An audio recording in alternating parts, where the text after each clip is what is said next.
My take on the secret world of illegal tapes doesn't exist.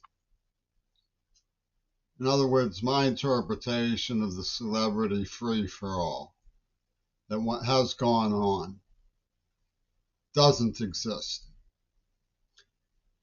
The reason it doesn't exist is that it was scribbled on my face. Zappa just came along with a big magic marker and scribbled on me Greg Carl's impingement of a persona, which meant they made stories up. And they had a register of sorts, a notarized forgery that Louis Lapham, working with John Schulman, called a priceless forgery.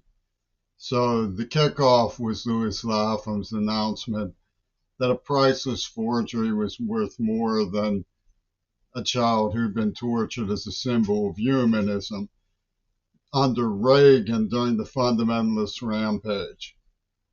And he wangled and wheedled this Louis Lapham fella with Yoko Ono and Donald Trump.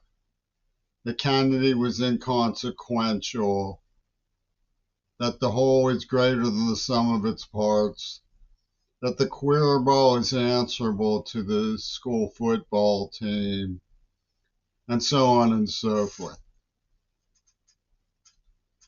So Larry Flint came to the rescue of Ronald Reagan, brandishing the iron of human trafficking of children as a form of liberation because of the special psychology of abuse whereby you overcome the hurdle and you're no longer injured by words anymore. Tony Levin said, that words were spiritual vapor, that they had no meaning. Meanwhile, with their crystal ball, they knew they made illegal tapes. They didn't advise me. And they didn't care what really happened. Not even a shred of sincerity or honesty came from the imperial mystical radar of King Crimson. But it was howled down through Pittsburgh's filmmakers unions. So the House of George Romero was summoned. Mark Nordenberg perched on high with Midori Goto on his knee. And they advised Professor Dugan in Moscow, and Brian Eno relayed to me what was up. And they hired a Sicilian violinist, Midori Goto, comes and plays I Siciliani Vespers as a spin on Caspers. Because they knew when I was rejected, I was sent down the labyrinth of social tortures that had been buried in the neuroplasm that they implanted.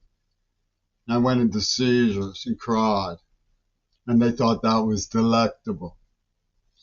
They said, beware the delectations of despair. Walker Percy said that. So I'm in the midst of this thingamajig that the wizard RFK Jr.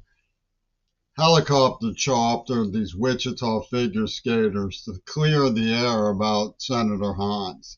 Not that it will ever happen.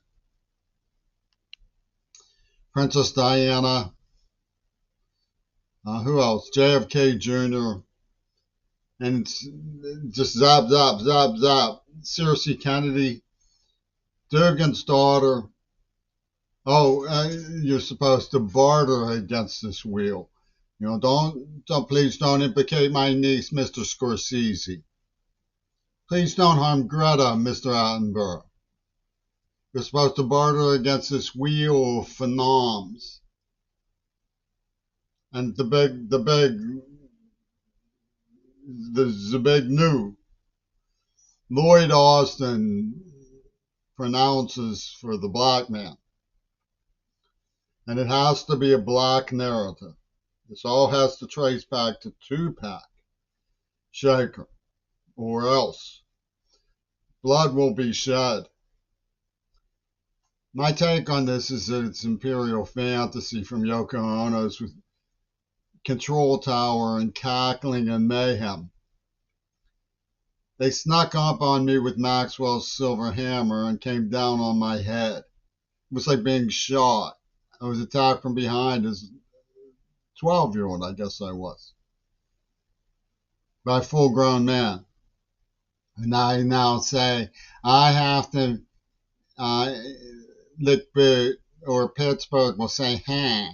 And David Cohn will chase me with an injection needle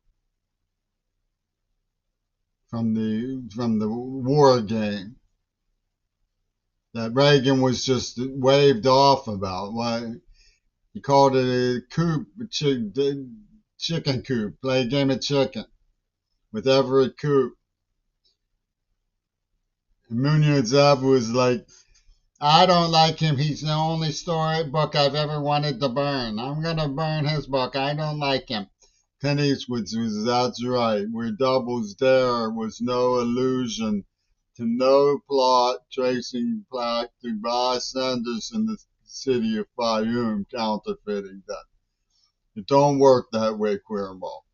What happened was that they scripted it and watched John Lennon very closely because they needed him for the script.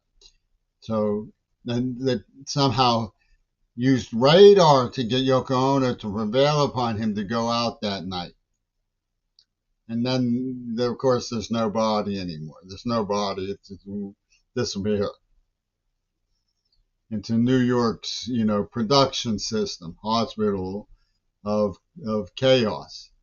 Hospital of Boris Karloff, lived at the Dakota. Rosemary's Baby was made at the Dakota. Double Fantasy was made at the Dakota. Warmer, warmer, warmer, colder, warmer. So my take on the subject never existed. They pulled some zingers. I say something, they go zing zap from Carnegie Mellon University, from I don't honestly know who the Burgermeisters are. One of them is from Lancaster, Mr. Baldwin. Rumor says Oliver North is involved. The Israelis are involved from head to toe. They come out and say wisdom would be shut dyed face. So, I mean, if I have anything to add to this, it exonerates Gail Burstyn by playing this Swami game of the perceptions. Who would get mad if you killed this one? Who would get mad if you killed that one? So you kill this one and that one, let them get mad.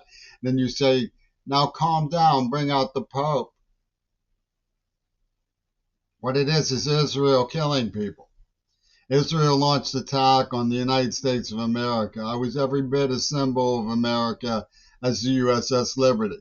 And the real crowd controller was to get Pittsburgh to deny that fact. Oh, he's too embarrassing to be a symbol of America, they said, because he was brutally pedophiled up in Butler. And that's worth the Van Gogh. It's a horrible class miasma. It's the SAMU class of 1984 and the Harvard class of 1984. It's sickening.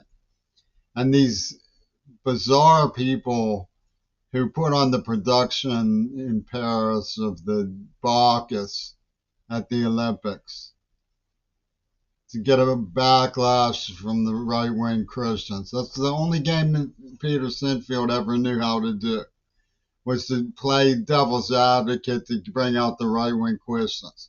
That's what he was doing through his whole career. And then he'd slap five with Franklin Graham. We'd say, look, we got them all going. We got them all going. But good cop, bad cop. Devil at the ear, angel at the ear. And then they clean up time. They sweep and nobody said a word about what Zellbrom said and when he said it and what that meant. Nobody said a word about gay, ill Carolyn Burstyn. They pretended that could mean anything. It can't. It means only one thing, that AIDS was a premeditated attack against the United States by these evil monsters who are now raising Gaza. That's what it means. That's all it means, and nothing but what it means.